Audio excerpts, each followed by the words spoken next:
Fang Yuan, seseorang berteriak padanya, menuntut agar ia segera menyerahkan jangkrik musim gugur, seraya menjanjikan kematian yang tanpa rasa sakit. Jangkrik itu adalah artefak spiritual yang memungkinkan seseorang untuk kembali ke masa lalu setelah kematian. Namun, setiap kali digunakan, ia merusak tatanan takbir dan kausalitas, membuat dunia menjadi semakin tidak stabil dan berbahaya. Pria itu memperingatkan bahwa hari ini semua faksi yang mengaku benar telah berkumpul untuk menghancurkannya dan lapisan iblis ini. Orang lain dengan tangan yang diselimuti api menyebut Fang Yuan sebagai iblis terkutuk. Hanya demi memurnikan jangkrik itu, ia telah membantai ribuan orang dan melakukan dosa yang tak terhitung jumlahnya. Seorang wanita kemudian angkat bicara, mengatakan bahwa iblis ini telah mempermalukannya dan merenggut kesuciannya 300 tahun yang lalu. Tidak hanya membantai keluarganya, ia juga memusnahkan 9 keturunannya. Sejak saat itu, kebenciannya terhadap Fang Yuan membarat tanpa batas. Mereka semua mengepung Fang Yuan, berseru, hari ini adalah hari di mana ia akan menemui ajalnya. Dan disinilah muncul sang bos terakhir, bermandikan darah, menatap dengan mata merah. Setetes darah jatuh ke tanah dan semua orang menerjang ke depan sementara Fang Yuan menghadapi mereka semua dengan tenang. 6 jam berlalu, seluruh tanah hancur saat mereka mengepung dirinya. Fang Yuan melirik ke samping, yang cukup untuk membuat salah satu dari mereka ragu. Dan kemudian terdengarlah puisi pertama dari legenda tersebut. Matahari terbenam di atas gunung biru. Bulan musim gugur dengan angin musim semi. Pagi hari bagaikan rambut halus dan malam bagaikan salju. Terlepas dari keberhasilan atau kegagalan, saat kau menoleh ke belakang, tidak ada yang tersisa. Saat Fang Yuan membacakan puisi, aku akan selalu menjelaskannya. Karena tidak masuk akal membaca pemandangan yang menghormati tanpa memahami apa yang ia maksud. Matahari yang terbenam di gunung biru menandakan bahwa tidak peduli seberapa terang kau bersinar, waktu pada akhirnya akan memadamkanmu. Bulan musim gugur dengan angin musim semi. Musim gugur melambangkan kematian dan musim semi kelahiran kembali. Jadi ketika ia mengatakan bulan musim gugur dengan angin musim semi, itu berarti kehancuran. Dan kelahiran kembali terjadi secara bersamaan. Keduanya harus ada. Mustahil bagi sesuatu untuk lahir jika tidak ada yang pernah dihancurkan. Pagi hari bagaikan rambut halus, yang berarti sesuatu yang rapuh, sesuatu yang fana, dan malam bagaikan salju, sesuatu yang dingin, dan mengubur segalanya. Jadi, hal-hal baik itu fana. Dan sudah takdir bahwa segalanya pada akhirnya akan terkubur. Fang Yuan mengatakan bahwa tidak akan ada yang tersisa. Moralitas tidak berguna karena pada akhirnya, setiap orang akan mati, dan oleh karena itu, hanya mereka yang bersedia menanggung siklus rasa sakit yang bisa bertahan hidup. Kembali ke ceritanya, ia berkata, semua memori hidupku di bumi muncul di depan mataku. Awalnya, aku adalah seorang pelajar Tiongkok yang secara tidak sengaja jatuh ke dunia ini, hidup dengan penuh penderitaan selama 300 tahun, dan kemudian, 200 tahun lagi dalam kesendirian setelah itu. Memori yang tak terhitung jumlahnya terkubur dalam di lubuk hati. Segalanya mulai muncul kembali seolah-olah kehidupan sedang terungkap di depan matanya. Dalam sekejap mata, lebih dari 500 tahun telah berlalu. Namun, pada akhirnya, ia gagal. Menjadi iblis berarti menjadi kejam dan dingin, sesosok makhluk yang diciptakan untuk membunuh dan menghancurkan. Tidak ada tempat di surga maupun di bumi bagi makhluk seperti itu. Anggap saja, sebagai musuh dunia. Ia akan selamanya menghadapi konsekuensi ini. Namun, sekarang ia tersenyum dan mengatakan bahwa jika jangkrik musim gugur yang ia ciptakan efektif sekali lagi, ia akan tetap menjadi iblis di kehidupan berikutnya. Salah satu orang di belakang bertanya, mengapa kau tertawa? Apa yang lucu di sini? Iblis. Semua orang memperingatkan untuk berhati-hati karena ia akan melancarkan serangan di saat-saat terakhirnya. Saat Fang Yuan memperluas auranya, semua orang maju, memintanya untuk menyerah dan menyerahkan jangkrik itu. Ledakan energi terjadi. Semua orang menutupi wajah mereka. Kekacauan melanda dan adegan berpindah ke sebuah desa yang damai. Di sebuah kuil, hujan turun. Seorang pria tua berbicara dengan para leluhur. Dengan rendah hati, kami meminta restu kalian agar upacara ini menarik banyak anak muda dengan bakat dan kecerdasan yang tak tertandingi. Darah baru dan harapan baru bagi keluarga-keluarga ini. Dupa habis terbakar dan pria tua itu menundukkan kepalanya ke tanah. Semua orang membungkuk dan di luar, beberapa dari mereka berbicara bahwa waktu berlalu begitu cepat. Setahun berlalu dalam sekejap mata. Rasanya upacara itu baru terjadi kemarin. Mereka masih mengingatnya dengan jelas. Salah satu dari mereka menghela napas, tapi upacara itu sudah. Besok, akankah akhirnya kita mendapatkan bakat? Kelompok Guyua belum melihat bakat sejati dalam 3 tahun. Yang lain meletakkan tangan di dagunya. Benar, baik desa BI maupun desa Cianji telah menghasilkan cukup banyak orang berbakat, terutama Baning itu. Perkembangan alaminya sungguh menakutkan. Para tetua lainnya tetap diam. Hanya dalam 2 tahun, Bai mencapai tingkat 2 sebagai Master Go. Begitu berbakat hingga orang-orang tua pun merasa terancam. Sudah takdir bahwa anak ini akan menjadi pilar klan B. Yang lain menyela, mengatakan, tenang, apakah kalian lupa bahwa seorang jenius kecil muncul di keluarga Fang? Bocah yang bisa berbicara pada usia 3 bulan, berjalan sendiri pada usia 4 tahun, dan pada usia 5 tahun sudah menyusun puisi. Pada dasarnya anak yang tak tertandingi. Sayangnya, orang tuanya meninggal terlalu dini dan sekarang ia dibesarkan oleh paman dan bibinya. Pada saat ini, seorang pria tua berambut putih membuka pintu. Sebagai kepala klan, wajar bagiku untuk mengawasi semua bakat yang menjanjikan. Dan di antara mereka, Fang Yuan adalah yang paling menarik perhatian. Pengalaman telah menunjukkan bahwa anak-anak dengan memori fotografis yang setara dengan orang dewasa biasanya memiliki potensi luar biasa. Jika ia benar-benar menunjukkan potensi tinggi dan kita mengasuhnya dengan benar, mungkin pada akhirnya ia bahkan bisa menghadapi Baing. Bahkan dengan bakat tingkat B, ia akan menjadi kebanggaan klan Guonea. Lalu ia memberitahu semua orang untuk tidur karena upacara pembukaan akan diadakan besok. Sementara itu, 2 dari mereka berpikir,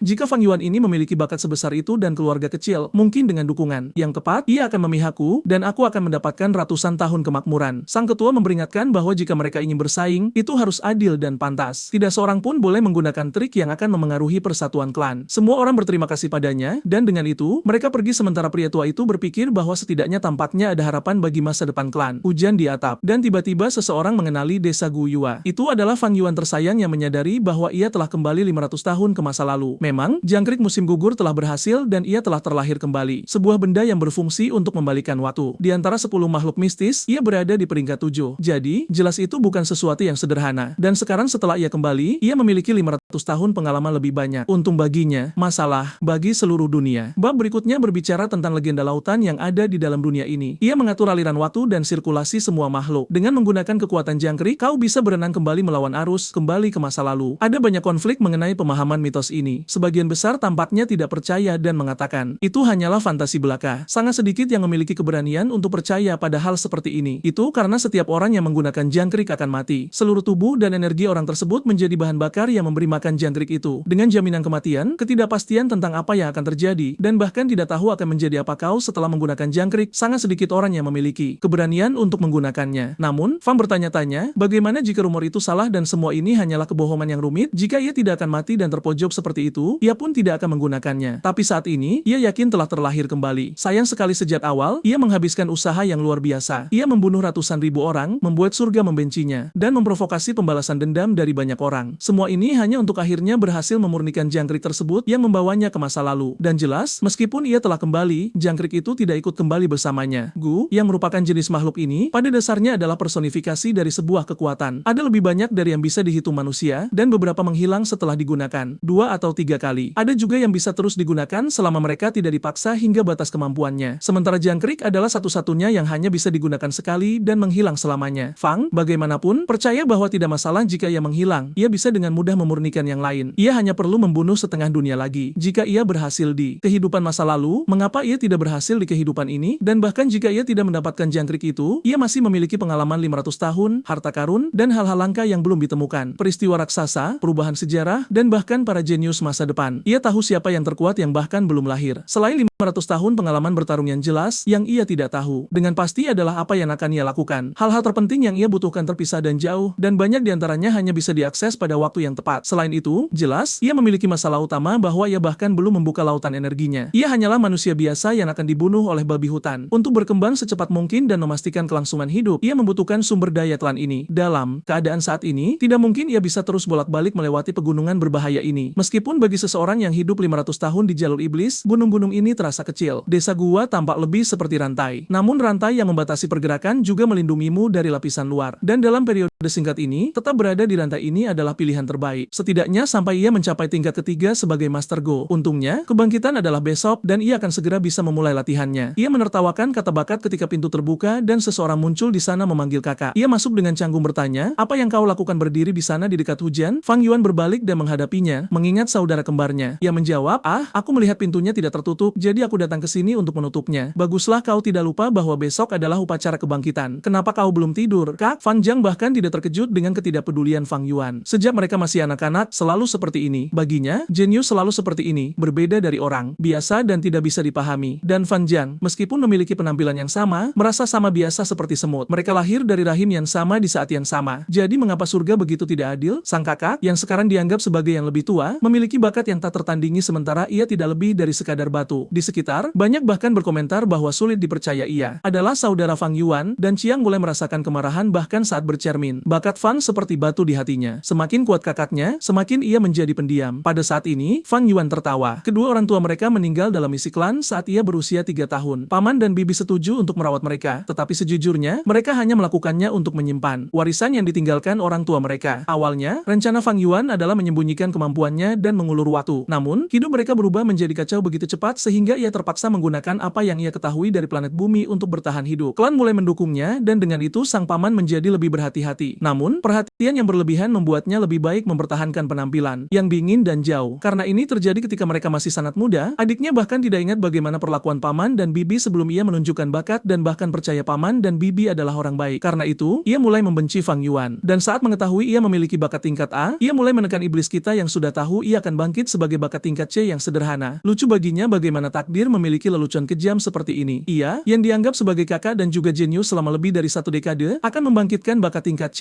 Sementara bocah yang lebih muda, yang diremehkan semua orang, akan diberkati dengan bakat tingkat A. Saat ini terjadi, cara masing-masing diperlakukan akan benar-benar terbalik. Fan Jiang akan dilihat sebagai naga yang naik ke surga dan Fang Yuan sebagai burung phoenix yang jatuh ke bumi. Jelas ia membenci semua ini, tapi itu 500 tahun yang lalu. Ia tidak mendapatkan apapun dari kebencian. Dan sekarang melihat dari perspektif lain, ia bahkan bisa memahami saudaranya. Adik yang merasa tidak mampu, paman dan bibi yang bersaing dalam klan, dan bahkan musuh yang akan ia hadapi ratusan tahun dari sekarang. Yang kuat, memangsa yang lemah karena dunia ini adalah kelangsungan hidup bagi yang terkuat. Ini adalah satu-satunya aturan yang tak tergoyahkan. Setiap orang didorong oleh ambisi mereka dan berpegang pada kesempatan apapun yang mereka temukan. Di dunia perang dan pertumpahan darah ini, tidak ada yang tidak bisa dipahami. Wow, pelajaran hidup kedua. Tidak ada benar atau salah bagi Fang Yuan. Hanya orang-orang yang melakukan yang terbaik untuk bertahan hidup. Dan terkadang jalan terbaik bagi seseorang adalah menginjak orang lain. Dan itulah mengapa ia mengatakan jika seseorang menghalangi jalannya, tidak peduli siapa itu, ia hanya akan membunuh mereka. Motivasi yang ia bawa di dalam hatinya sangat luas. Dan ia tahu bahwa jalan yang ingin ia ikuti hanya mungkin jika ia menginjak seluruh dunia dan setiap orang menjadi musuhnya. Perjalanan yang sepi dan dipenuhi darah. Namun, balas dendam bukanlah niatnya. Ia melihat ke samping dan memberitahu saudaranya bahwa ia bisa pergi, tetapi bocah itu ketakutan. Tatapan dari Fang Yuan membuatnya merasa telanjang di salju, tidak mampu menyimpan rahasia apapun. Dengan suara gemetar, ia pergi, berkata, "Sampai jumpa besok, Kak." Ia berhenti sedikit di luar dan kemudian berlari pergi. Bab berikutnya, saat fajar, seseorang mengatur sesuatu untuk membuat keributan dan membangunkan semua orang. Fang Yuan penuh kerutan di matanya. Bocah itu berusia 15 tahun dan sudah mulai menua. Ia menghabiskan malam memikirkan begitu banyak hal hingga ia hanya tidur sekitar 2 jam. Tubuh ini sangat buruk. Belum mulai berkultivasi dan bahkan malam tanpa tidur yang sederhana membuatnya lemah dan kelelahan. Namun, ini tidak menggoyahkan pengalaman dan tekad selama berabad-abad. Ia membuka jendela melihat hujan musim semi telah berakhir ketika seorang gadis di bawah memanggil Tuan Muda Fang Yuan dan mengatakan ia sudah bangun. Ia tersenyum dan mengatakan ia akan naik untuk membasuh bocah itu. Dan disinilah kita. Tangan di air, ia mengusap lehernya dan kemudian membungkus bocah itu dengan baju. Rupanya, ia memamerkan segala yang ia miliki. Tetapi Fang Yuan teralihkan. Ia mungkin tampak manis dan polos, tetapi ia tidak lebih dari mata-mata bagi bibiku, tanpa hati dan kosong, siap untuk berbalik melawanku kapan saja. Pada saat ini, Fang Jiang membuka pintu, memanggil kakaknya, dan melihat gadis itu di sana bergelayut, menggerakkan tangannya ke dada bocah itu. Xiang berpikir, akankah ia pernah merawatku seperti itu? Meskipun aku memiliki pelayan, ia tidak seperti Xiang Kui. Bukannya muda dan cantik, ia sudah tua dan keriput. Belum lagi aku hanya memiliki 1 pelayan karena Fang Yuan meminta bibiku mengirim seseorang untuk membantuku. Dan meskipun ia seorang pelayan, ia tidak bisa diremehkan karena ia adalah putri Nona Shen yang mengurus seluruh rumah dan mendapat kepercayaan semua orang. Otoritasnya tidak biasa. Namun begitu, Fang Yuan menampar dan mengatakan ia tidak perlu mengurus semuanya karena di kehidupan masa lalu, ia ditipu oleh pesonanya dan bahkan mengembangkan perasaan. Jika ia telah menerima bakat tingkat A, seperti yang dibayangkan semua orang, ia pasti akan menjadi selir. Statusnya akan berubah dari pelayan menjadi kekasih, dan dengan itu, ia akan mengamankan masa depannya. Namun, setelah upacara, ia mulai memandangnya dengan cara yang sama sekali berbeda. Tapi ini adalah sesuatu yang tidak lagi ia pedulikan. Ia kemudian berbalik dan memberitahunya bahwa ia boleh pergi. Xiang Hui membuat ekspresi marah, lalu menatapnya, lalu dengan canggung menurunkan pandangannya dan pergi. Fang Yuan berbalik ke Xiang dan bertanya apakah ia siap, yang dengan canggung menjawab ya. Fang Yuan memperhatikan bahwa saudaranya juga tidak tidur dengan nyenyak, tetapi hari ini tidak ada lagi yang penting dan sudah waktunya untuk pergi. Dengan itu, mereka mengikuti jalan desa sementara semua orang mengenali saudara Fang. Wow, itu Fang Yuan. Ia benar-benar orang yang terpilih. Benar-benar bocah yang penuh bakat, namun tanpa ekspresi di wajahnya. Fang Yuan berpikir itu lucu karena bakat yang mereka pikir ia miliki dan semua rasa iri yang mereka rasakan. Semua kebencian atas kegagalannya berlipat ganda. Yang lain berkomentar, wow, lihat, Fang Jiang. Bukankah dia bocah tanpa bakat? Dia terlihat lemah hanya dengan melihatnya, mengingat siapa saudaranya. Sayang sekali. Sekarang kita harus menunggu dan melihat nilai apa yang ia terima. Saat matahari terbenam di balik gunung, Fang Jiang mengulurkan tangannya dan merasakan sesuatu yang aneh. Tiba-tiba, ia mendapati dirinya dalam kegelapan, jatuh ke laut dengan sensasi tenggelam. Iya, berkata, harus tenang dan terus bergerak maju. Namun, ketika ia melihat ke depan, ia melihat Fang Yuan menatapnya, berpikir itu aneh. Dalam sekejap, paman dan bibinya muncul di benak. Dua orang yang selalu berkomplot di belakang mereka, memanipulasi mereka untuk menciptakan kompetisi ini, menabur iri di antara saudara. Di masa lalu, ia tidak berpengalaman dan tidak bisa melihat. Itu, saudaranya juga naif dan polos, yang memungkinkan rencana paman mereka berhasil. Tapi sekarang, ia adalah orang yang berbeda, seseorang dengan pengetahuan yang bisa menyaingi makhluk abadi. Upacara sudah dekat, jadi mengubah situasi akan sulit. Namun, mungkin dengan pengetahuan yang ia miliki dan metode yang dianggap iblis, itu bukan tidak mungkin. Ia bahkan bisa mengubah Shen Kui menjadi selir. Fang Jiang bisa sepenuhnya ditekan, paman dan bibinya, atau bahkan semua tetua klan. Ia bisa memikirkan ratusan cara untuk mengalahkan mereka masing-masing. Namun, ia tidak merasa ingin melakukannya. Jadi, bagaimana jika Shen Kui menjadi lebih cantik? Tanpa loyalitas, ia tidak berharga. Apa masalahnya dengan Fang Jiang menjadi saudaranya sendiri? Ia masih bisa dibuang kapan saja. Paman, bibi, atau para tetua, mereka semua hanyalah sosok yang lewat dalam hidupnya. Jadi mengapa ia harus berusaha keras dan membuang waktu untuk orang-orang seperti mereka? Ia akan berbelas kasih, dan selama tidak ada yang menghalangi jalannya, ia tidak punya alasan untuk mengkhawatirkan mereka. Di bab berikutnya, kita akhirnya tiba di kuil yang penuh sesat. Tetua melangkah maju dan berkata, bagus untuk melihat mereka tepat waktu. Hari ini adalah hari upacara, titik balik dalam hidup setiap orang. Dengan itu, Fang Yuan menuruni tangga dan mendapati dirinya di tempat yang penuh dengan kristal. Di antara mereka, ia menceritakan bahwa ratusan tahun yang lalu, klan Gua bermigrasi dari tanah tengah ke wilayah ini di pegunungan King Mao. Saat itulah mereka menemukan mata air spiritual di gua bawah tanah, tempat yang menghasilkan banyak batu primal. Dan dikatakan inilah alasan berdirinya desa Gue di sana. Pria tua itu menatap semua orang dengan air di belakangnya, dan tak lama kemudian hamparan bunga yang luas yang dikenal sebagai anggrek bulan. Itu adalah makanan untuk banyak jenis Go. Ingat, Go adalah perwujudan kekuatan, seperti jangkrik, Fang Yuan tahu lautan. Bunga ini dikatakan sebagai titik kultivasi terbesar dari klan Gua. Semua orang kagum, mengatakan tempat itu indah dan luar biasa cantik. Dengan itu, sang ketua mengambil buku dan mengatakan ia akan memanggil satu nama setiap saat. Siapapun yang dipanggil harus menyeberang ke sisi lain bunga dan berjalan lurus sejauh yang mereka bisa. Semakin jauh mereka pergi, semakin baik. Semua orang berteriak. Mereka mengerti. Dan jelas semakin jauh kau pergi, semakin baik bakat bawaanmu. Dengan tangan terkepal, ia yakin jika ia mendapatkan nilai yang bagus, seluruh hidupnya akan berubah. Nama pertama yang dipanggil adalah Chen Bo. Ia masuk ke air, menyeberangi sungai, dan menuju bunga-bunga. Dengan gigi terkatup, ia mengambil langkah pertama, langkah kedua, dan berhenti di langkah ketiga, mengulangi pada dirinya sendiri, lakukan satu lagi, langkah, tapi tidak ada yang terjadi, dan sang tetua menghela napas, Chen Bo, 3 langkah, tidak cukup bakat untuk menjadi Master Go. Pria malang itu pergi dengan kekalahan, dan kemudian seseorang bernama Xiaozi dipanggil. Fang Yuan melihat sambil berpikir tidak semua orang memiliki cukup bakat untuk menjadi Master Go. Umumnya hanya 5 dari 10 orang yang cukup untuk batas minimum. Di klan Gune, sedikit berbeda dan mencapai hingga 6 dari 10. Ini karena leluhur besar generasi pertama adalah sosok legendaris, dan karena cara ia berkultivasi, seluruh garis keturunannya membawa gen yang kuat. Itulah mengapa rata-rata di klan Guyua di atas normal. Pria tua itu menatap semua orang dan berkata, kegagalan lain. Berikutnya adalah seseorang bernama Moai. Ia menyeberangi danau, mulai berjalan, mengambil 10, 20, 30, 36 langkah total. Orang-orang terkejut dan sang tetua memujinya, mengatakan Mobai memiliki bakat tingkat B. Ia memberitahu bocah itu untuk mendekat karena ia ingin melihat lautan primordial yang ia miliki, yang pada dasarnya adalah cadangan kekuatan. Lalu ia meletakkan tangannya di bahunya dan memujinya, mengatakan ia memiliki lautan berukuran 6x6. Ini berarti ia bisa dilatih dengan penuh semangat. Ini menunjukkan bahwa seseorang bisa memiliki bakat dari D hingga A, mengabaikan mereka yang tidak memiliki bakat sama sekali. Tingkat D, jika dilatih sejak muda, bisa menjadi Master Jiu tingkat 1, cukup untuk menjadi fondasi keluarga mereka. Bakat tingkat C setelah 2 tahun menjadi Master tingkat 2 dan bisa menjadi salah satu pilar klan. Seseorang dengan tingkat B adalah sesuatu yang dijaga oleh seluruh klan karena pada akhirnya mereka bisa menjadi salah satu tetua. Dengan 6 hingga 7 tahun pelatihan, mereka bahkan bisa mencapai tingkat 3 dan kemudian muncul tingkat A. Keberadaan seseorang di tingkat ini dianggap sebagai berkah bagi klan. Seseorang yang harus dirawat dengan cara terbaik dan dalam waktu sekitar 10 tahun, mereka akan menjadi Master Go tingkat 4. Dari saat itu, mereka akan memenuhi syarat untuk posisi Master Klan. Kembali pada pertemuan, sang tetua memujinya dan mengatakan bahwa selama ia terus berlatih keras, ia pada akhirnya bisa menjadi salah satu tetua. Jadi, bagus untuk memberikan yang terbaik. Di latar belakang, salah satu master terkekeh mengatakan, apa pendapatmu tentang cucuku? Hah, dia tidak buruk sama sekali, Tuan Chilean. Rupanya, yang berambut merah adalah Chilean yang tidak terlalu menyukai nada bicaranya. 1 jam kemudian, sang tetua ragu-ragu. Garis keturunan semakin menipis. Dalam beberapa tahun terakhir, klan tidak memiliki master untuk memperkuat garis keturunan. Pada generasi keempat, 4, hanya pemimpin yang memiliki tingkat 5, tetapi ia tewas lebih awal dan tidak meninggalkan keturunan. Generasi klan gua ini semakin lemah dan semakin lemah. Kemudian, Qi Chang dipanggil. Pasti, ia terkait dengan Qi Len, dan ia tiba dengan sangat gugup. Ia sudah berada di tengah bunga pada langkah nomor 35. 36, sang ketua tersenyum dan semua orang sekarang berkomentar. Qi Lian menyuruh Mo Chang untuk melihat. Anak laki-lakinya berbakat. Namun, Fang Yuan ada di sana berpikir, tunggu sebentar. Jika aku ingat dengan benar, Qi Chang dan keluarganya dihukum karena menyontek dalam upacara kebangkitan. Kebenarannya adalah ia hanya memiliki bakat tingkat C,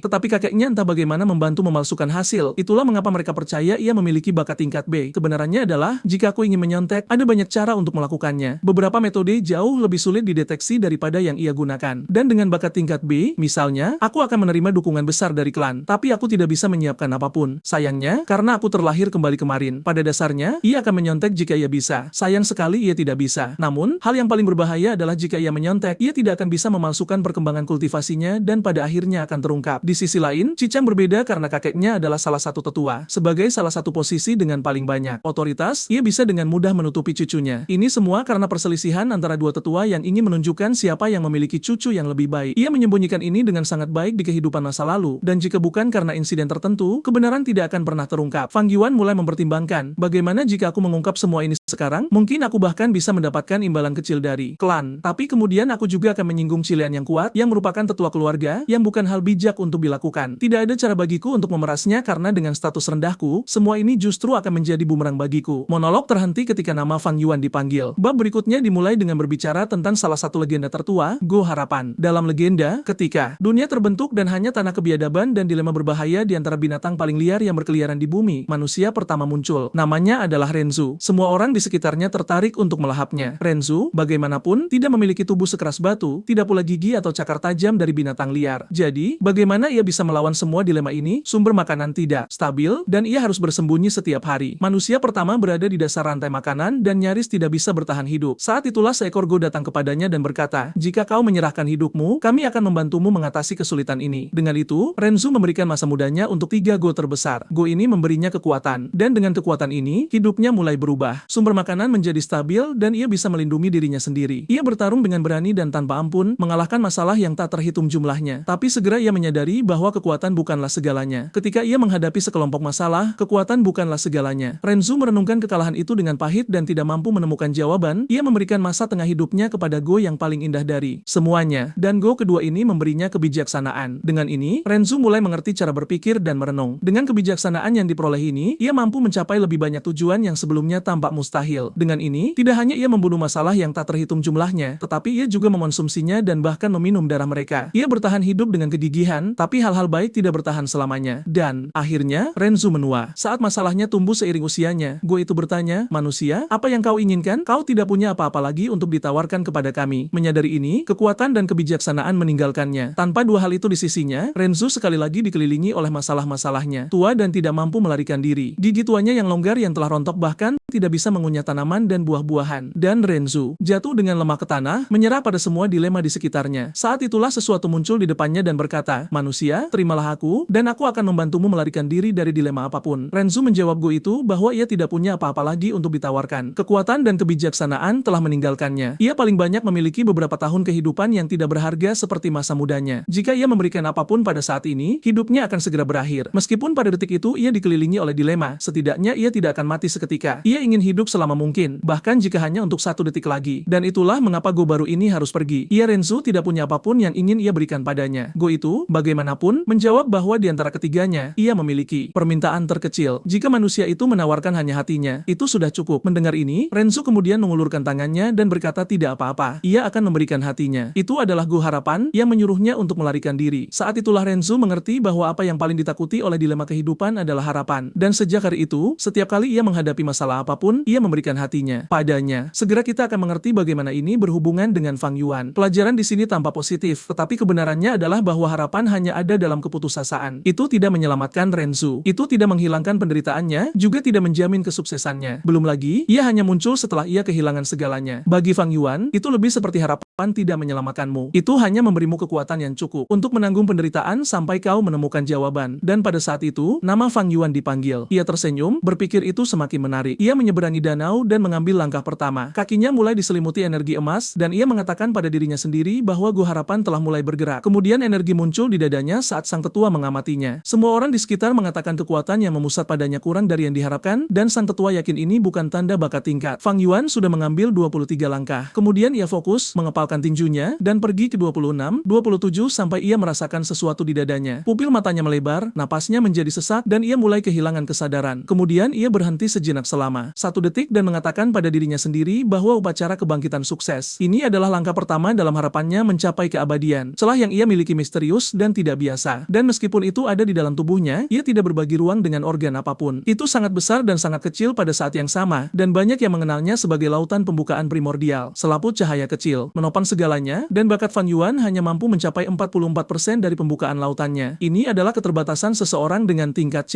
Mulai sekarang, tetesan bisa jatuh ke laut primordial, dan ini akan mewakili vitalitas dan jiwanya. Dengan kata lain, ia mengambil langkah pertama untuk menjadi Master Go tingkat 1. Ia mencoba mengambil langkah lain tetapi meletakkan tangannya di lututnya, mengatakan bahwa seperti yang telah ia prediksi, ia tidak bisa mengambil satu langkah pun ke depan seperti di kehidupan masa lalu. Tetua di sampingnya bertanya apakah ia benar-benar tidak bisa melanjutkan. Fang Yuan menoleh ke belakang dan pergi. Pada saat itu, semua orang terkejut. Bagaimana mungkin Fang Yuan yang legendaris hanya mengambil 27 langkah? Itu bakat tingkat C. Mustahil untuk berpikir bahwa seseorang yang dianggap jenius klan begitu lemah. Mereka pasti membuat kesalahan. Ada sesuatu yang salah. Semua orang yakin kakak laki-laki itu akan memiliki bakat tingkat A. Fan Jiang ada di sana berpikir bahwa bukan hanya ia yakin dengan bakat Fang Yuan, tetapi paman, bibi, seluruh klan. Para tetua, di sisi lain, memiliki tatapan tegas, bertanya-tanya apakah hasilnya salah, apa yang terjadi. Penyelenggara tes, bagaimanapun ketakutan, mengatakan, semua orang sedang menonton. Menyontek sangat sulit, tetapi salah satu tetua menyela dan berkata, ya, terkadang anak muda yang berbakat dalam menulis, memori, bahkan kekuatan, dan kelincahan, memiliki lautan primordial yang kuat. Tapi tidak ada dari ini yang menjamin bahwa ia akan benar-benar bangkit sebagai tingkat A. Tetua meletakkan tangannya di wajahnya, kecewa, mengatakan harapan klan telah hancur. Memang, generasi klan Buyunewa saat ini sangat lebih lemah daripada yang pertama. Di bab berikutnya, kita melihat kehidupan Fang Yuan berlalu. Saat ia menerima nilai C, ia terkejut. Pria malang itu jatuh ke air ketakutan sementara semua orang menatapnya. Bahkan ia tidak bisa mempercayainya. Tapi sekarang di masa sekarang, ia tenang. Menatap tangannya, ia mengatakan bahwa ketika masalah muncul, satu-satunya hal yang bisa kau lakukan adalah memberikan hatimu pada harapan. Jika orang lain merasa kecewa, biarkan mereka terus merasakannya. Apalagi yang bisa mereka lakukan? Apa urusannya harapan dan kekecewaan orang lain dengannya? Ia mengikuti jalannya sendiri. Biarkan orang lain merasa kecewa, tidak puas, dan tidak bahagia sesuka mereka. Tetua menghela napas sekali lagi dan memanggil Fan Jiang yang menjadi gugup dan tersandung, kakinya menghantam yang lain, jatuh ke air, dan semua orang tertawa. Tetua sudah meletakkan tangannya di wajahnya, mengatakan, demi Tuhan, saudara-saudara Fang ini tidak ada yang istimewa. Dia mempermalukan hari ini untuk keluarga ini. Pria malang itu menatap dirinya di air, ketakutan, ketika tiba-tiba seseorang datang di sampingnya, mengangkatnya, dan menatapnya. Cian semuanya, gemetar, tidak tahu harus berkata apa, terbatuk-batuk. Semua orang tertawa, mengatakan saudara-saudara itu identik, bahkan dalam masalah mereka. Tetua ada di sana menunggu sampai Fang Yuan pergi ke telinga Cinang dan mengatakan sesuatu. Jalan menuju masa depan akan menarik. Rupanya, itu sesuatu yang positif karena ia sedikit memerah. Setelah melihat Fang Yuan selama 1 detik lagi, ia berbalik dan menuju bunga-bunga. Ia tidak pernah membayangkan kakaknya akan begitu tenang. Ia memejamkan mata dan mulai berjalan, berpikir jika itu dirinya. Tiba-tiba ia dibangunkan oleh seseorang yang berteriak 43 langkah. Pria tua itu tersenyum mengatakan itu bakat tingkat A. Semua tetua sekarang tercengang. Sudah 3 tahun sejak bakat tingkat ini muncul di klan gua. Itu luar biasa. Cile yang berkomentar, akhirnya, Guline telah menerima seseorang untuk membangkitkan kekuatannya. Keluarga Qi sudah menerima untuk mengadopsi bocah Fan Jiang pada saat ini. Namun, argumen dimulai dengan yang lain mengatakan, tidak mungkin. Keluarga Chief lemah, korup, dan tidak bermoral. Mereka tidak memiliki apa yang diperlukan untuk membimbing seseorang dengan kekuatan seperti ini. Lebih baik bagi keluarga Mo untuk membesarkannya. Semua orang bertengkar memperebutkan bocah itu ketika pria tua lain mengatakan mereka semua tidak memenuhi syarat. Hanya pemimpin saat ini yang memiliki kualifikasi untuk membesarkan seseorang dengan bakat tingkat. Yang terakhir dari para tetua mengamati, dan dengan itu seminggu berlalu. Pada hari yang cerah di sebuah ruangan, pria itu menjelaskan bahwa Go adalah esensi surga dan bumi. Dunia memiliki ratusan spesies, ratusan Go. Mereka hidup di sekitar kita dari tanah hingga tanaman. Bakat tingkat B berarti seseorang bisa mengakses hingga 70% dari lautan mereka, sementara individu tingkat A bisa memanfaatkan hingga 90%. Tipe orang ini hampir dijamin menjadi master kultivasi. Hanya mereka yang bisa mencapai tingkat 5 dan siapapun yang melampaui itu menjadi legenda. Namun, saat instruktur memberikan kuliah ini, seseorang tidur di kelas. Orang lain berbisik, wow, dia tidur di kelas sepanjang minggu. Rumor mengatakan ia telah berkeliaran di desa pada malam hari dengan cara yang aneh. Setiap hari ia berada di luar dengan topeng toples anggur sambil minum. Sangat menyedihkan melihat seseorang yang dulunya dianggap jenius berakhir dengan bakat tingkat C.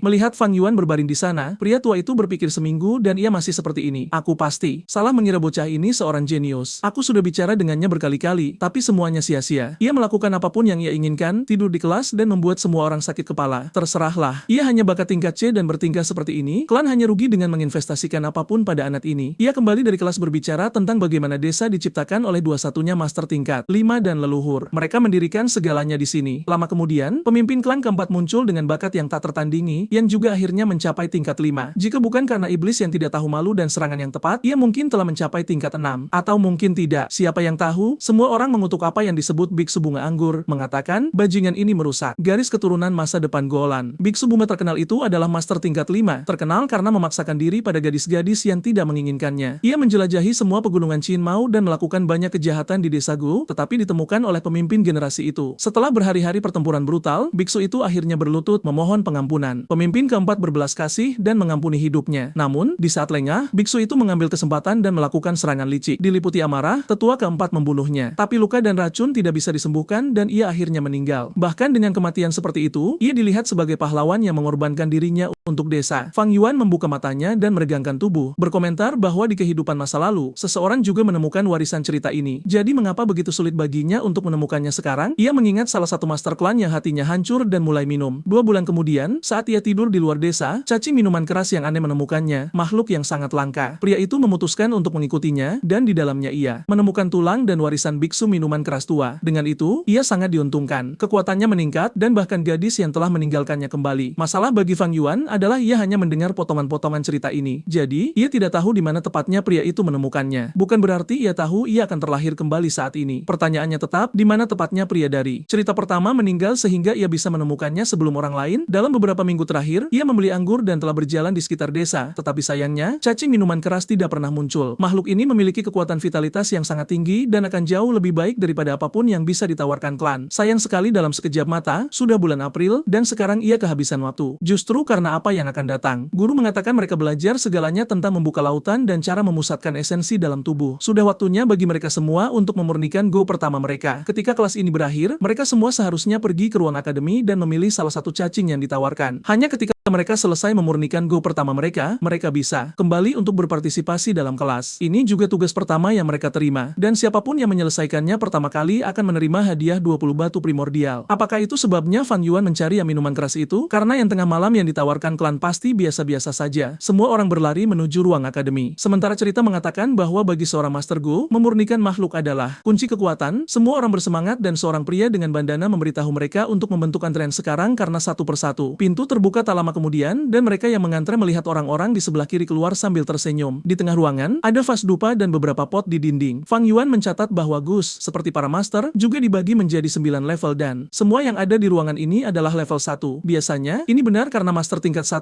hanya bisa menggunakan Go tingkat 1. Untuk menggunakan sesuatu di atas levelmu, kau harus membayar harga yang sangat tinggi. Belum lagi, kau perlu memberi makan makhluk ini entah bagaimana, dan master level 1 tidak mampu membelinya. Dan itulah mengapa setiap pemula mendapatkan makhluk level 1. Kecuali itu situasi yang sangat khusus. Apa yang sedikit diketahui adalah bahwa ada makna besar dalam makhluk pertama yang dimurnikan oleh master. Itu akan menjadi bagian vital dan terhubung secara abadi dengan hidup mereka. Jika makhluk pertama mati, master juga membayar harga yang sangat tinggi. Itulah mengapa Fang ingin menemukan cacing minuman keras dan memurnikannya. Tapi sayangnya, ia masih belum menemukan apapun tentang itu. Ia juga tidak tahu apakah ia akan bisa menemukannya atau apakah orang lain yang akan menemukannya. Jadi, untuk amannya, ia akan mendapatkan Go cahaya bulan terlebih dahulu. Ini adalah salah satu pilihan paling umum di klannya. Go ini tidak diciptakan oleh alam. Ia dikultivasikan dengan metode rahasia klan Guyu. Karena alasan ini, ia tidak dapat ditemukan di tempat lain di dunia. Banyak orang bahkan akan mengatakan itu pada dasarnya adalah simbol klan mereka. Ia pergi dengan frustrasi karena Go minuman keras itu jauh lebih berharga dibandingkan dengan yang satu ini. Meskipun yang cahaya bulan adalah spesialisasi desanya, itu kurang membantu dalam kultivasi daripada yang minuman keras. Dan disinilah kita sekali lagi. Kemudian teman saya melihat saya dengan 2 botol anggur. Setiap hari saat senja, Fang Yuan telah melakukan ini. Ia membeli dan mulai berjalan di sekitar desa, berharap Go minuman keras akan muncul. Seorang pria gemuk pergi untuk mendapatkan batu. Berterima kasih pada bocah itu karena datang untuk membeli. Apa yang disebut batu batu primordial adalah mata uang dunia ini, dan pada saat yang sama mereka memadatkan energi dan zat esensi. Mereka sangat penting untuk membantu Master Go dalam kultivasi mereka. Mereka memiliki atribut finansial dan sifat yang dapat digunakan. Namun, Fang Yuan menghabiskan semuanya dengan cara yang sama meskipun ia percaya itu mungkin tidak cukup. Ia meninggalkan tempat itu mengingat bahwa itu 2 toples anggur setiap hari, dan dalam 7 hari terakhir ia belum melihat tanda apapun. Uang yang ia tabung hampir semuanya habis, yang merupakan masalah karena uang itu adalah batu primordial, yang juga bisa membantunya berevolusi. Menggunakan cukup batu, kau bisa mempercepat hingga titik mendekati mereka yang memiliki tingkat di atasmu. Dan sayangnya, besok ia tidak akan memiliki batu lagi untuk membeli anggur. Pertanyaannya tetap, jika minuman keras tidak muncul, apakah yang cahaya bulan benar-benar harus menjadi yang vital bagiku? Tetua Akademi mengatakan bahwa orang pertama yang memurnikan akan mendapatkan 20 batu. Dan pada saat ini, semua orang pasti ada di rumah, bersaing untuk posisi ini, yang merupakan sesuatu yang tidak adil karena kenyataannya, ini adalah kompetisi yang menguji bakat lebih banyak. Ia dengan bakat tingkat C-nya tidak memiliki peluang untuk menang. Ketika ia melihat ke kota, seseorang berteriak padanya, membuatnya melihat ke belakang, bertanya apakah ia pergi ke kedai untuk membeli minuman lagi. Itu Fan Jiang mengatakan bahwa semua orang khawatir. Paman dan bibi, ia harus berhenti minum. Ada banyak orang yang peduli padanya yang tidak ingin melihatnya seperti ini. Fang Yuan mengatakan lucu bagaimana manusia berubah dalam sebulan. Hanya seminggu setelah kebangkitan, segalanya benar-benar terbalik dalam hubungan antara ia dan adik laki-lakinya. Fang Yuan jatuh dari awan dan kehilangan gelar jenius dan dihancurkan tanpa ampun. Dan Fang Jiang mulai berkembang menuju surga sebagai bintang baru. Bagi bocah yang merasa di titik terendah, dikelilingi oleh kegelapan, dan tiba-tiba diambil dari sana dan dibawa ke surga dan cahaya, sulit untuk beradaptasi. Dari satu saat ke saat berikutnya, ia yang diabaikan dan tidak dikenal sekarang memiliki orang-orang yang terus-menerus menunjuk jari. Rasanya hampir seperti ia seorang anak yang belajar berjalan di dunia baru ini, jatuh dan mencoba memahami apa itu kehidupan. Fan Jiang terus berpikir, wow, apakah ini yang selalu dialami kakakku? Pada saat yang sama ketika itu sesuatu yang luar biasa, itu sangat sulit. Sementara semua ini terjadi, Fan Jiang tidak bisa tidak ingat suara-suara yang mengatakan bahwa kakak laki-lakinya telah jatuh ke dalam depresi dan menjadi pemabuk. Ia tidak pulang di malam hari, bahkan tidur selama kelas. Jiang tidak bisa mempercayainya. Kakak laki-laki yang dilihat sebagai jenius yang merupakan bayangan di atasnya, sekarang dalam keadaan hancur dan putus asa. Pada saat itu, ia berpikir, tunggu, bukankah ini bukti pertumbuhanku sendiri? Dan sedikit demi sedikit, ia sampai pada kesimpulan bahwa kakak laki-laki yang hebat itu hanyalah orang biasa. Lagi pula, ia Fan Jiang adalah orang yang terpilih. Itulah kebenarannya. Kemudian ia memberitahu Fang Yuan bahwa ia perlu bangun untuk hidup, tetapi ia terus dengan mata tanpa emosi yang sama. Jiang menatapnya sedetik lalu memalingkan muka. Pada saat itu, ia bertanya-tanya, apa masalahmu? Mengapa kau bahkan tidak memiliki keberanian untuk menatap mata kakak laki-lakimu? Aku sudah berubah. Aku sudah berubah sepenuhnya. Tapi kemudian, Fang Yuan berjalan lewat bertanya, apa yang kau tatap? Ayo. Jiang tidak menyukai semua ini, tetapi terus mengikuti dalam bayang-bayang. Matahari mulai terbenam, dan kita tiba di rumah paman, mengatakan bahwa dalam sekejap mata, mereka berdua sudah berusia 15 tahun. Luar biasa bahwa keduanya menjadi Master Go, terutama Fan Jiang. Paman mengatakan ia sangat bangga dan itulah mengapa ia akan memberi mereka 6 batu primordial. Pelayan menyerahkannya sementara ia mengatakan bahwa untuk memurnikan Go, mereka harus mengonsumsi banyak esensi, jadi mereka akan membutuhkan ini. Fang Yuan mengambilnya tanpa banyak bicara sementara Chang'en berterima kasih semua senang, mengatakan ia tidak pernah membayangkan ia akan menerima sesuatu seperti ini. Ia berdiri, mengatakan ia akan selalu membawanya di dalam hatinya dan tidak akan pernah melupakan ini. Bibi memintanya untuk duduk dan tenang, mengatakan bahwa mereka bukan anak kandung mereka, tetapi mereka selalu membesarkan mereka dan bangga akan hal itu. Bagi paman dan bibi, mereka seperti anak kandung. Mereka sering bahkan berpikir bahwa jika mereka bisa menjadi anak mereka, itu akan menjadi hal terbaik di dunia. Kemudian paman mengatakan, anak-anak, aku sudah berbicara dengan bibimu dan berpikir untuk akhirnya mengadopsi kalian secara nyata. Secara tulus, kalian akan menjadi bagian dari keluarga. Fan Jiang, maukah kau melakukannya? Segera, ia tersenyum, semua senang, menggenggam tangannya, mengatakan, sejak orang tua saya meninggal, saya selalu ingin memiliki keluarga sendiri. Bibi tersenyum dan mengatakan bahwa jika itu masalahnya, ia harus berhenti memanggil mereka paman dan bibi. Jiang, semua senang, ayah, ibu, dan ia tersenyum, mengatakan, sangat baik memiliki anak seperti ini. Benar-benar tidak sia-sia bagi mereka untuk membesarkan mereka sebagai anak sejak awal. Namun, segalanya berubah ketika paman bertanya pada Fang Yuan apa pendapatnya. Ia hanya menggelengkan kepalanya, memberi isyarat tidak. Qian hendak mengatakan sesuatu, tetapi paman mengatakan, tidak apa-apa. Fang Yuan, kami tidak akan memaksamu. Nah, kau sudah 15 tahun. Kau bisa cukup mandiri. Selain itu, kau memiliki kekuatan yang cukup untuk membawa garis keturunan Fang. Paman bahkan menyiapkan 200 batu primordial sebagai dukungan finansial karena kita tidak akan bersama lagi. Cenang terkejut sementara Fang Yuan hanya berterima kasih dan mengatakan bahwa jika mereka tidak memiliki apapun untuk dikatakan lagi, ia akan pergi. Saat ia pergi, Cinang memberitahu ayah dan ibu untuk menunggu sedikit bahwa kakaknya berpikir hal yang salah. Ia akan menasihatinya sekarang dan berbicara dengannya. Tapi paman mengatakan, tidak perlu memaksanya. Qian, kau memiliki bakat tingkat yang sudah membuat ayahmu sangat senang dan puas. Dan mulai sekarang, semua pelayan akan memperlakukan tuan muda dengan sangat hati-hati. Ia berterima kasih, mengatakan tidak apa-apa, lalu ia akan pergi. Tak lama kemudian, paman mengatakan, sepertinya Fang Yuan yang sialan itu melihat rencana mereka. Kebenarannya adalah di dalam peraturan klan, ditetapkan bahwa putra sulung pada usia 16 tahun memenuhi syarat untuk mewarisi warisan keluarga. Orang tua Fang Yuan, ketika mereka meninggalkan kekayaan, dan sampai hari ini, itu telah dikelola oleh paman dan bibi. Ini bukan jenis warisan yang bisa dibeli oleh 200 batu primordial. Dan jika ia telah diadopsi oleh paman dan bibi, ia juga akan kehilangan hak atas kekayaan tersebut. Namun kini, sebagai pemuda mandiri, ia menyandang nama Fang dan secara teori memiliki hak itu. Sang paman justru merayakannya dan berkata bahwa semuanya baik-baik saja. Mereka telah mengambil siang dan Fang Yuan itu hanyalah bakat peringkat C. Sang bibi, bagaimanapun, ingin tahu, tapi bagaimana jika Fang Yuan memutuskan dia menginginkan kekayaan itu? Apa yang akan kita lakukan? Dia menjawab bahwa itu sederhana. Dia hanyalah seorang anak yang tidak disiplin. Dia hanya perlu tertangkap melakukan kesalahan fatal. Tergantung tingkat keparahannya, mereka bahkan mungkin bisa mencabut haknya untuk menerima warisan orang tuanya. Sang bibi berkata itu akan sulit. Anak itu sangat cerdas. Bagaimana mereka akan memaksanya melakukan kesalahan? Sang paman menjawab bahwa itu jelas. Jika dia tidak membuat kesalahan, mereka hanya perlu menjebatnya. Ya Tuhan, apa kau ingin mati? Paman, di bab berikutnya, saudara Jan sedang meminum tehnya saat Xiang Kuai datang memanggil. Tuan muda, mandi air hangat sudah siap untuk Anda. Bawalah ke sini, mohon. Wanita itu, lihat bagaimana dia masuk. Senyum di wajahnya dan tatapan teduh, berkata, hamba yang rendah hati ini menyapa tuannya yang agung, sambil berpikir bahwa si bodoh Fang Yuan menyanyiakan bakat peringkat C.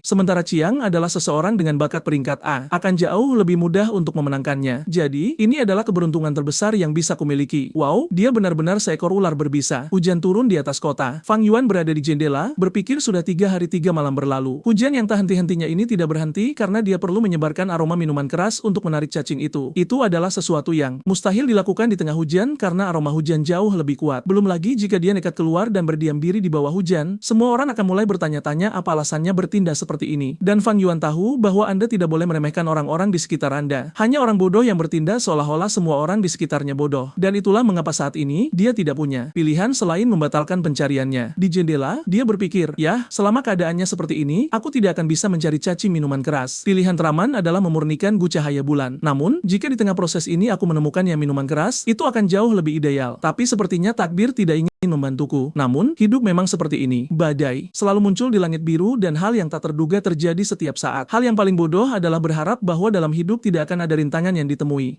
Terimalah satu pelajaran lagi dari Fang Yuan tercinta. Dan dia di sana mengumpulkan esensi primordial sebanyak mungkin. Tentu saja, karena ini adalah dasar dari kekuatan seorang Master Gu, itu adalah energi yang dibutuhkan untuk memurnikan dan menggunakan salah satu dari Gu tersebut. Gu ini, yang merupakan esensi langit dan bumi, pembawa rahasia dunia dan penentu serta pengubah hukum alam. Makhluk hidup yang berjalan di bawah langit dan masing-masing lahir dari kehendaknya sendiri. Ketika seseorang seperti Fang Yuan mencoba memurnikan seekor Gu, dia melawan kehendak alam, dan secara alami, alam akan melawan. Dia memejamkan matanya dan perlahan persentasenya meningkat dari 1 ke 2 hingga 8%. Dalam 10 menit, dia berada di angka 9, 10, 12%. 30 menit kemudian, tampaknya cahaya bulan mulai memurnikan. Dia menatap tangannya, mengatakan bahwa memurnikan Bu tidaklah sesulit itu, tetapi di tangannya, itu hanya akan bertahan selama 6 jam. Setelah periode ini, energi yang diberikan Fang Yuan akan habis. Dan kemudian, mencoba memperkuatnya lagi akan sama persis dengan memulai dari nol. Fang Yuan mengatakan bahwa setiap pemurnian adalah pertempuran atrisi. Dia memurnikan setengah dari Gu tersebut tetapi sudah menghabiskan 3/4 dari esensinya. Itulah mengapa dalam proses pemurnian, energi selalu habis sepenuhnya. Dia perlu memulihkan energi tersebut dan sekali lagi kembali ke pemurnian secara terus-menerus. Ini adalah pertarungan antara Gu yang terurai dan dia yang mengerahkan semua energi yang dia miliki. Dia menggunakan batu primordial itu untuk mempercepat pemulihan alami energinya. Masalahnya adalah 30 menit kemudian, dia nyaris tidak berhasil mengisi seluruh lautan esensinya karena dia memiliki bakat peringkat C.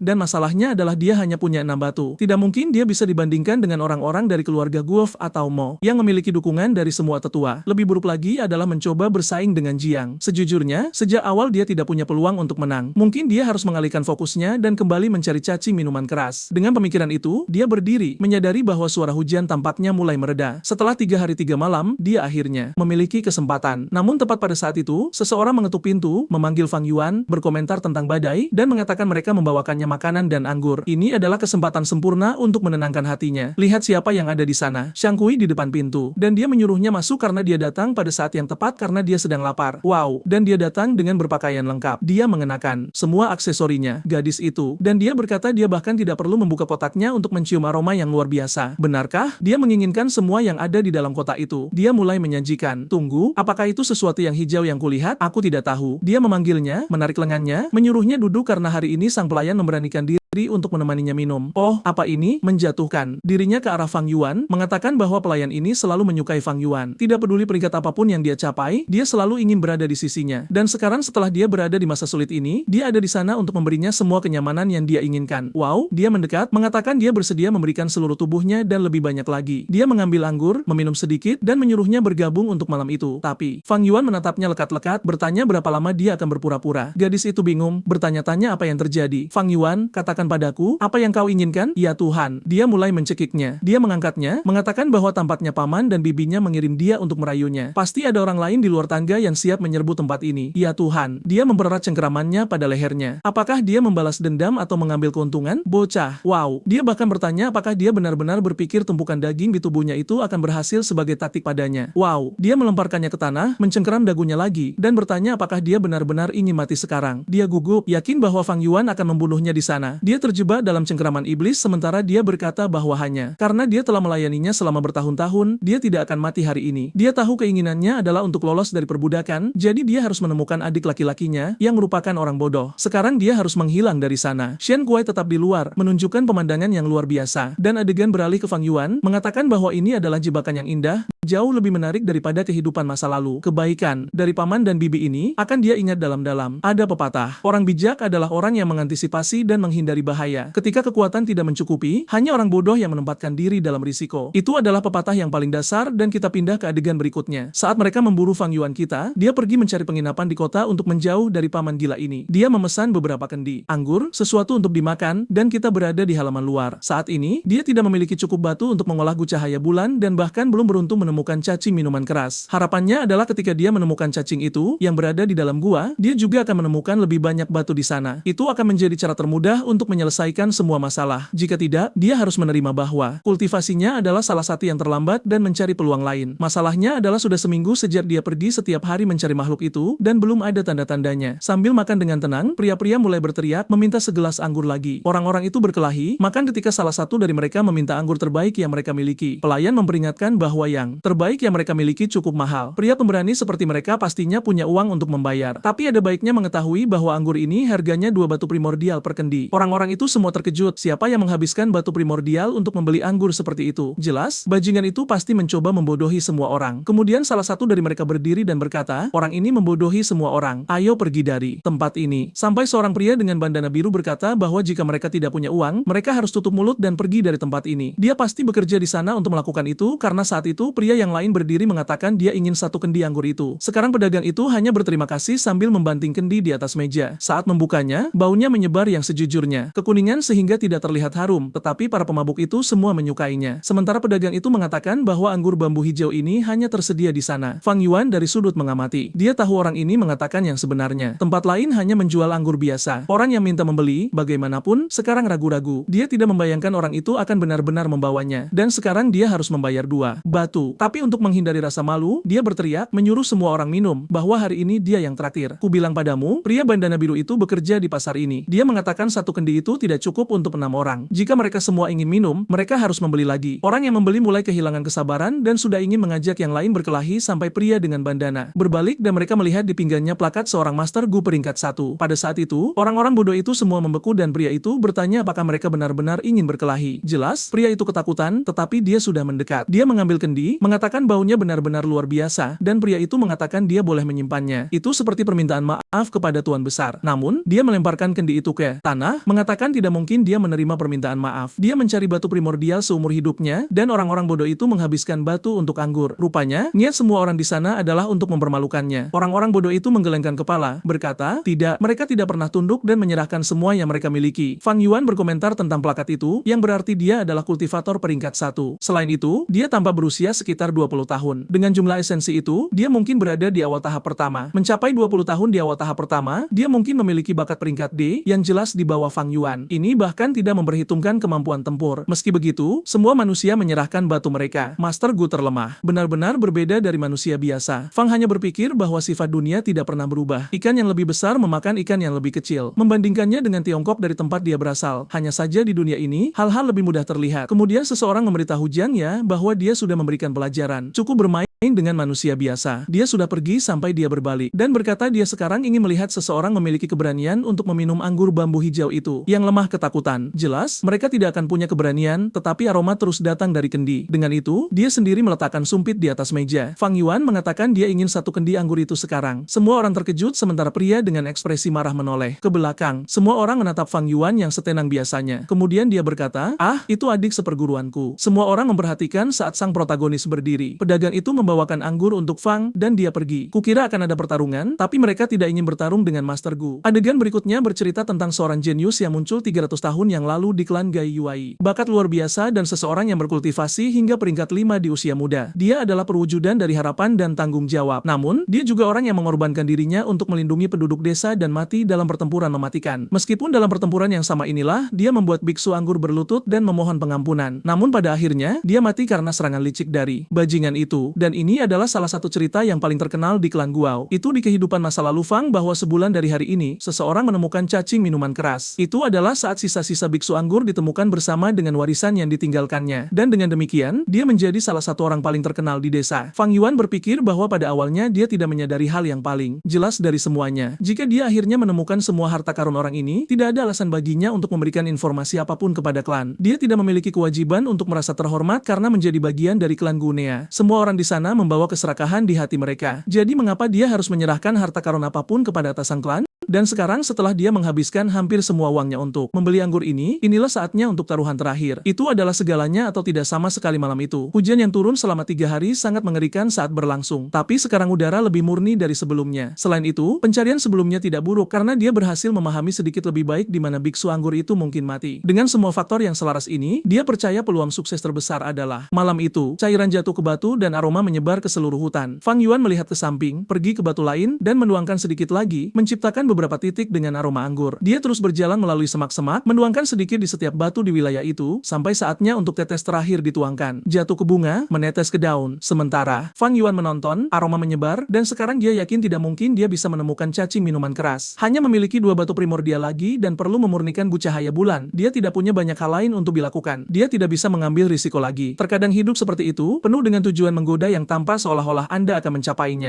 Tapi semakin dekat Anda, semakin banyak liku-liku muncul. Sampai akhirnya itu di luar jangkauan Anda. Itu adalah ketidakberdayaan hidup. Dan pada saat yang sama pesona menjadi hidup. Dia mengamati bulan, seekor jangkrik, dan memutuskan sudah waktunya untuk kembali. Namun, dalam perjalanan kembali, ketika angin bertiup, dia berbalik dan melihat makhluk bercahaya di tengah bambu. Dari tampilannya, Anda bisa langsung tahu bahwa itu adalah cacing minuman keras. Masalahnya, itu adalah makhluk yang sangat cepat. Jika terbang, dia tidak akan pernah bisa menangkapnya. Dia harus menunggu sampai ia mabuk karena hanya saat itulah ia menjadi sangat lambat, dan saat itulah kesempatannya muncul. Cacing itu melompat dari dahan, terbang seperti peluru, jatuh ke tanah, pergi ke daun, dan mulai minum. Setelah beberapa menit, Fang Yuan melihatnya sangat bahagia dan benar-benar mabuk. Ia pergi ke bunga lain dan mulai minum lagi. Semua bahagia, tersenyum. Itu lucu. Kemudian ia tampak dikelilingi oleh aura aneh dan mulai melayang di depannya. Ia terbang menjauh, tapi sekarang jauh lebih lambat. Dan Fang Yuan mengejar. Lari, bocah iblis, lari. Makhluk itu melarikan diri. Anakku, basahi kakimu. Ya Tuhan, ia jatuh ke air terjun. Di mana itu? Sekarang dia tahu di mana hartanya, dan perlahan dia melewati air terjun dan menemukan dirinya di dalam gua. Dia melewati jalan sempit, mengatakan bahwa di sana mungkin dia akan menemukan ular licik, katak beracun, dan mungkin bahkan segala jenis jebakan. Semua ini adalah kemungkinan penyergapan yang ditinggalkan oleh biksu anggur, atau mungkin sama sekali tidak ada apa-apa. Dia melihat cahaya legendaris di ujung terowongan, bergerak maju sampai dia menaruh tangannya dan berhasil keluar di sisi lain. Dia bingung. Dia harus berjalan jauh, dan tidak pernah membayangkan dia benar-benar bisa melewatinya. Mungkin saat ini, dia berada di jantung gunung. Dan di sana, dia sudah melihat beberapa bunga dengan konsentrasi gu. Setiap jenis energi lagi memilih bentuk yang diambilnya. Seperti misalnya, Gu minuman keras yang memutuskan untuk mengambil bentuk ulat sutra. Yang lain mengambil bentuk bunga, tanaman, dan pohon. Dan sekarang di sana di tengah pohon adalah si pemabuk yang mengantuk. Wow, dia hanya mengulurkan tangan, mengambilnya, dan memasukkannya ke sakunya. Ketika tiba-tiba dia melihat ke samping dan melihat kerangka biksu anggur sialan itu. Pada saat itu, entah dari mana, dia akan melewati segalanya ketika tiba-tiba seseorang bertanya apa yang dia pikir sedang dia sentuh. Pada saat itu, Fang Yuan waspada, bertanya-tanya apakah dia diikuti. Mungkin perjalanannya yang konstan telah menimbulkan kecurigaan atau perhatian orang lain. Atau mungkin itu seseorang yang dikirim oleh pamannya. Pada saat itu, pikiran yang tak terhitung jumlahnya mulai melewati pikiran Fang Yuan saat dia mencoba menemukan solusi untuk keluar dari situasi ini. Dia masih di tahap pertama tanpa memiliki Gu vital, yang pada dasarnya berarti tidak punya cara untuk bertarung. Jadi, bagaimana dia akan keluar dari situasi ini karena begitu lemah? Tiba-tiba, suara itu berkata, "Kau sudah diracuni olehku, dan dalam 7 hari, kau akan menjadi kantong darah." Fang Yuan bertanya apakah dia menginginkan cacing minuman keras, dan mengatakan dia akan menyerahkannya. Namun, tiba-tiba suara itu berbicara sendiri, mengatakan akan memberikan semua yang dia inginkan, hanya memohon agar biksu bunga anggur memaafkannya. Pada saat itu, Fang Yuan menyadari sesuatu yang aneh dan berbalik. Dalam apa yang tampak seperti proyeksi, ada biksu anggur menghadapi legenda klan. Biksu itu mengatakan luar biasa bahwa dia mencapai peringkat 5 saat masih muda. Namun, sangat disayangkan, dia tidak berharap anak laki-laki dalam pertarungan itu begitu menyedihkan. Fang mengenali semua orang dan anak laki-laki itu ada di sana di tanah menangis mengatakan dia bahkan tidak layak untuk kotoran di bawah kaki biksu itu. Dia kehilangan akal sehatnya dengan menantangnya seperti itu. Fang tahu bahwa pria di sana adalah pemimpin besar generasi keempat dan biksu itu tertawa mengatakan bajingan itu memiliki keberanian untuk mengatakan sesuatu seperti itu. Dia datang ke tempat ini dengan tulus untuk menukar batu primordial dengan anggrek bulan. Namun, anak laki-laki itulah yang datang dengan niat buruk berpura-pura menerimanya dan memberikan minuman beracun. Namun, dia yang telah bertahan hidup dengan membawa nama yang sama begitu lama tidak akan diracuni dengan begitu mudah. Jika anak laki-laki itu menerima bantuan klan, dia akan menang. Tapi tidak juga. Dia ingin menghadapinya sendirian untuk menggunakan kepala biksu itu guna meningkatkan reputasinya. Pemimpin keempat terus memohon untuk mengampuni nyawanya, mengatakan klan akan membawa batu primordial yang tak terhitung jumlahnya. Dia mencengkeram kaki biksu itu dan mengatakan dia akan selamanya bersumpah setia sampai akhir zaman. Biksu itu kemudian memperingatkan bahwa hanya dengan satu cara dia akan diampuni. Setiap minggu dia akan datang untuk menerima 3.000 anggrek bulan dan sebagai gantinya dia akan menetralkan racun di tubuhnya selama seminggu lagi. Tetua keempat yang ngiler berterima kasih padanya mengatakan dia sangat murah hati. Namun, tiba-tiba dia mulai diselimuti racun dan menampar pemimpin keempat. Dia menggunakan teknik yang disebut bayangan bulan. Tidak hanya teknik itu sulit disadari, tetapi juga membuatnya sangat sulit untuk menggunakan lautan primordial orang tersebut. Dan sekarang keadaan berbalik karena biksu itulah yang harus menyerah dengan patuh dan melayani selamanya. Namun, biksu itu menggunakan kekuatan fisiknya dan melayangkan pukulan ke dada pemimpin keempat, mengiringnya terbang sementara tetua lainnya memanggil untuk membunuh iblis ini dan membalaskan dendam klan. Iblis itu menjadi gila, tetapi tampaknya kekuatannya terhalang, atau setidaknya seharusnya begitu, kan? Karena dia memukul semua orang, lengan kesakitan, semua orang terpotong. Kurasa itu tidak berhasil. Dia bergerak untuk menyerang pemimpin keempat, tetapi pada saat itu, dia menjadi tidak bergerak. Tampaknya dia tidak bisa. Dia kehabisan energi untuk menyelesaikannya dan mengatakan dia akan kembali di masa depan. Dia melompat dari sisi ke sisi dan sepertinya telah melarikan diri. Kita kembali bersama Fang Yuan yang melihat semua ini dan sekarang tahu keseluruhan cerita yang diceritakan dengan makhluk yang disebut Gu foto audio, pada dasarnya kamera serangga. Dan sekarang Fang Yuan tahu kisah sebenarnya tentang siapa yang benar-benar lebih kuat dan apa yang disembunyikan klan. Dan justru karena alasan inilah harta karun ini tidak pernah diambil. Tidak ada yang menginginkan kekuatan biksu ini karena itu akan mengarah pada cerita bahwa faktanya pemimpin keempat berkhianat. Dan bagi sang protagonis, bahkan lebih baik. Dia sudah tidak berniat membagikan harta karun ini dengan siapapun, terutama sekarang. Satu-satunya masalah adalah ini berarti seseorang mungkin tahu. Dan kemudian apa yang terjadi jika dia ditemukan? Namun, dalam hidup ini, Anda tidak mendapatkan apa-apa jika tidak mengambil risiko. Dengan itu, dia merobek akar dan batang, bahkan mematahkan tulang. Wow, maafkan kerangkanya. Nah, dia menemukan tas kecilnya di sana. Dan wow, itu rusak. Hanya punya 15 batu primordial. Fang membayangkan biksu itu pasti menggunakan sebagian besar batu yang dia miliki sebelum mati untuk mencoba pulih. Setidaknya 15 sudah cukup untuk apa yang dia butuhkan. Lucu bahwa sebagian besar Gu di gua itu telah mati. Bahkan bayangan bulan, yang merupakan yang utama, yang digunakan biksu itu. Satu-satunya yang selamat adalah rekaman dan minuman keras. Mungkin itu sebabnya yang minuman keras berkeliaran mencari energi dan anggur. Dan karena yang rekaman hanya merekam sekali dan hanya bisa digunakan sekali, itu ada di sana sejak saat itu. Dan satu-satunya alasan biksu itu tidak mengonsumsi Gu minuman keras adalah karena itu adalah makhluk level 1 untuk pemula. Namun, bagi Fang Yuan, yang baru memulai, ini adalah harta karun yang murah hati. Sekarang dia tidak tahu. Haruskah dia menyampaikan informasi ini kepada klan? Dia juga bisa menjual informasi yang dia dapatkan dari guru rekaman kepada kepada klan lain. Mereka yang menentang klannya pasti akan membayar mahal untuk mengetahui semua yang terjadi. Namun, ini akan membuatnya bergantung pada klan baru. Dan dalam kehidupan ini, dia bertekad untuk hidup hanya untuk dirinya sendiri. Dengan itu, menghirup udara luar, dia terkesan bahwa air terjun itu lebih terlihat seperti gua bawah tanah. Sekarang, jelas mengapa tidak ada seorang pun dari klan yang pernah menemukan ini. Jelas, semua ini adalah rahasia besar, tetapi tidak ada lagi yang penting. Harta karun biksu itu digali dan dicuri oleh Fang Yuan. Isinya sedikit mengecewakan, tapi tidak apa-apa. Sekarang, dia hanya perlu kembali ke bar dan memurnikan Gu ini. Selama dia bisa melakukan itu, dia akan memenuhi syarat untuk tinggal di asrama akademi dan jelas juga mendapatkan sumber daya dari klan untuk kultivasi. Masalahnya, dia hanya bisa tinggal beberapa hari lagi di bar itu karena cukup mahal. Setidaknya sekarang dia punya 17 batu. Masalahnya adalah menjadi peringkat 6, dia menggunakan lebih banyak batu daripada biasanya untuk naik level. Belum lagi, Gu minuman keras adalah makhluk hidup dan yang hidup selalu memiliki keinginan lebih untuk hidup. Jika Gu tengah malam akan menggunakan 5-8 batu, ya minuman keras akan memakan waktu hingga 16. Itu karena meskipun keduanya peringkat 1, jelas itu jauh lebih langka dan kesulitan pemurnian juga lebih tinggi. Dengan kata lain, dengan 17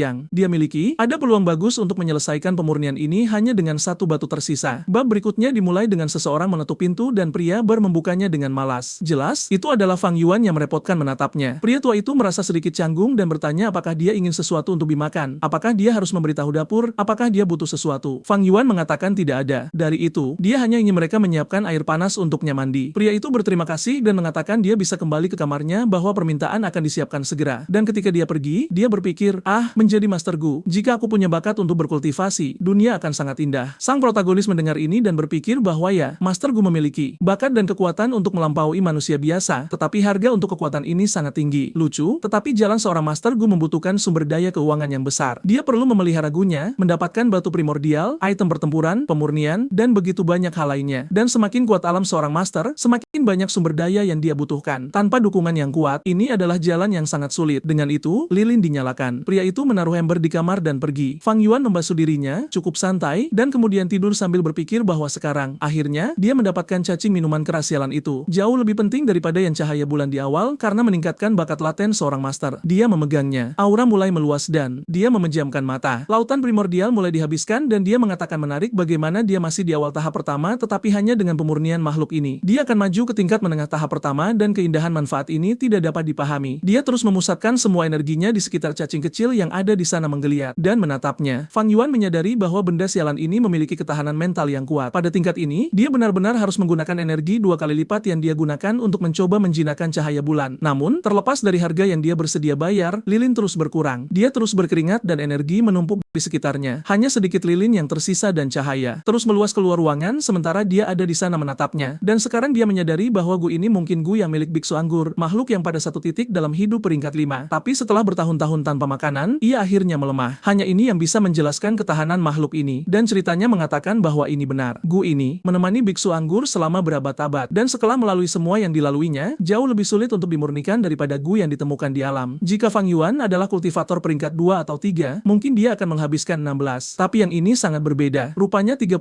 adalah minimum yang cukup. Dan sekarang segalanya menjadi jauh lebih sulit daripada yang dia bayangkan. Masalahnya dia menghabiskan begitu banyak energi sampai perutnya keroncongan. Dia memutuskan untuk turun untuk makan sambil berpikir tentang bagaimana dia akan mendapatkan lebih banyak batu primordial. Namun, ketika dia akan memasukkan sesuatu ke mulutnya, Jiang muncul berteriak, ingin tahu apa yang dilakukan saudaranya. Tinggal di tempat seperti ini sekarang. Kenapa dia tidak pulang dan mengapa dia tinggal di penginapan? Sang protagonis tidak menanggapi dan Jiang melanjutkan, ingin tahu apa yang dia lakukan pada Shen Kuai. Sejak hari dia mengunjunginya tadi malam, dia tidak berhenti menangis. Dan saat dia mencoba menghiburnya, dia hanya menangis lebih banyak lagi. Fang Yuan, bagaimanapun, menatapnya dan tidak peduli tentang apapun dan kembali makan. Sementara Chen terus berteriak, ingin tahu bagaimana dia bisa seperti ini. Xing Kui melayaninya selama bertahun-tahun, dan dia selalu melihat betapa baik dan pedulinya dia padanya. Dia tahu saudaranya merasa tersesat dan memahami rasa frustrasinya. Tapi meskipun dia hanya menerima peringkat C, itu tidak memberinya hak untuk melampiaskan kemarahannya pada orang lain karena nasib buruk yang dia miliki dalam hidup. Dan kemudian Fang Yuan menampar wajahnya. Wow, Fang Yuan berkata, kau tidak berguna. Bajingan, apakah ini nada suara yang kau gunakan dengan saudaramu? Shang Sui hanyalah pelayan keluarga. Jadi mengapa kau bertindak seperti ini dengan keluargamu karena gadis seperti dia? Lebih buruk dalam situasi ini, Anda bisa memahami keduanya. Meskipun kita tahu Siang adalah bajingan, dia ditipu dan tidak tahu. Dan sekarang dia ada di sana. Saudara, kau memukul Kau tidak pernah memukulku. Namun, kemarahan mulai mengambil alih. Dia berkata, aku tahu aku menerima bakat A sementara kau hanya mendapat peringkat C,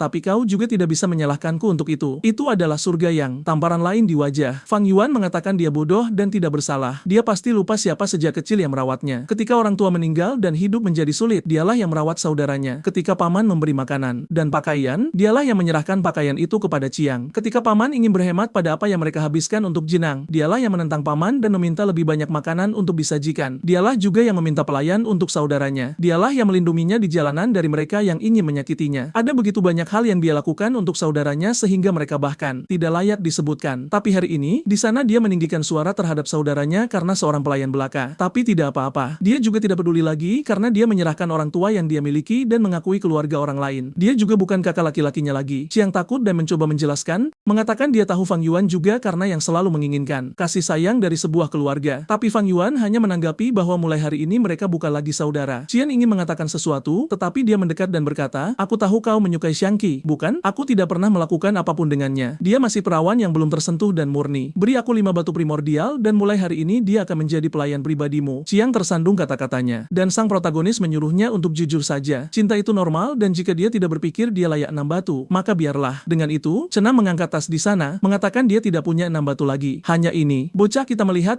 dia punya 5,5 karena dia menghabiskan segalanya untuk memurnikan Moonlight Gui. Namun, ini akan membawanya lebih dekat ke tujuannya. Jadi dia menyimpannya dan menyuruh saudaranya menghilang. Chiang ingin mengatakan sesuatu, tapi Fang Yuan memperingatkan bahwa jika dia berubah pikiran, dia akan menyesal. Jadi, lebih baik menghilang dari pandangannya. Dengan itu, Chen Nam pergi diam-diam. Dia pergi ke pintu, pergi, mendongak, dan tersenyum, mengatakan bahwa sekarang dia akan memiliki Shen Kuai. Akhirnya, dia mendapatkan like pada video ini yang membantu Mamoru membuat lebih banyak konten menarik bagi pemirsanya. Aktifkan lonceng nakal kecil itu dan aku adalah